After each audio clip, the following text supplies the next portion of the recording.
அன்பார்ந்த ஜோதிட ஆர்வலர்களுக்கு என் அன்பு வணக்கங்கள். நான் ஜோதிடர் திருப்பூர் SP நாகராஜ். தொடர்பு கொள்ள வேண்டிய எண் 7845 170 353 7845170353. சரிங்களா? ஜாதகத்திலீங்க 12 ராசி கட்டங்கள் இருக்கு இல்லைங்களா? அதுல ஏதாவது ஒரு கட்டத்துல லான்னு போட்டு கதா லக்குன்னு ஜாதகர் குறிக்கக்கூடிய 1ஆம் பாவம், அந்த 1ஆம் பாவத்துக்கு அடுத்த பாவம் 2ஆம் பாவம், அந்த 2க்கு அடுத்து 3, அந்த 3க்கு அடுத்து 4ஆம் பாவம்.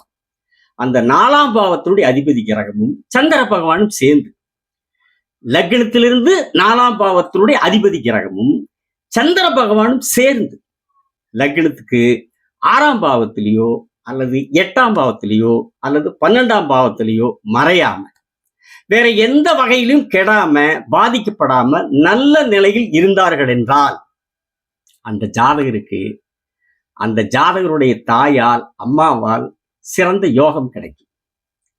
அது மட்டும் இல்லைங்க, அந்த ஜாதகருடைய அம்மாவுக்கும் பூரண ஆயுள் கொடுக்கும். 4ஆம் அதிபதி சந்திரன் சேர்ந்து ஜாதகத்துல கெடாம நல்ல நிலையில் இருக்கிற போது. ஏன்னு கேட்டீங்கன்னா, 4ஆம் பாவகம்ங்கிறது தாய் ஸ்தானத்தை அம்மா ஸ்தானத்தை குறிக்கிறது. அப்படி அந்த தாய் ஸ்தானத்து அதிபதி கிரகமும் தாயை குறிக்கிற காரக கிரகமான சந்திரனும் சேர்ந்து நல்ல நிலையில ஜாதகத்தில் இருக்கிற போது தாயால் அந்த ஜாதகருக்கு யோகம் கிடைக்கும், தாய்க்கும் சிறந்த பூரண ஆயுளும் கிடைக்கும். ஆனா இந்த இடத்துல நாம ஒண்ணு மறந்துடக்கூடாது. அது என்னன்னு கேட்டீங்கன்னா, சந்திரனுக்கு 2 நிலை இருக்கிறது இல்லைங்களா? 15 நாள் வளர்வரை, 15 நாள் தேய்வரை. 15 நாள் அவர் நல்லவர், 15 நாள் அவர் கெட்டவர் இல்லைங்களா? வளர்வரையில சுபகரம் ஆயிடுறாரு, தேய்வரையில அசுபகரம் ஆயிடுறாரு.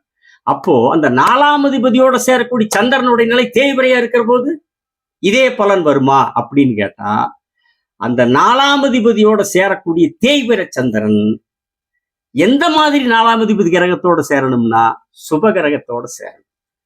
லக்னத்துக்கு அந்த 4ஆம் பாவகத்தினுடைய அதிபதி சுபகிரகமாகி அந்த சுபகிரகத்தோட அந்த 4ஆம் அதிபதியான தாய்ஸ்தானத்தினுடைய அதிபதியான சுபகிரகத்தோட தேய்வரன் சந்திரன் சேர்ந்தாலும் ஓரளவுக்கு அந்த ஜாதகருக்கும் அவருடைய தாய்க்கும் நல்ல பலன்களே தரும். சரிங்களா? அடுத்த காணொலியில் வேறொரு தலைப்பில் உங்களோடு பேசுகிறேன். சப்ஸ்கிரைப் செய்தவர்களுக்கு நன்றி, செய்யாதவர்கள் செய்யுங்கள். வணக்கம், விடைபெறுகிறேன்.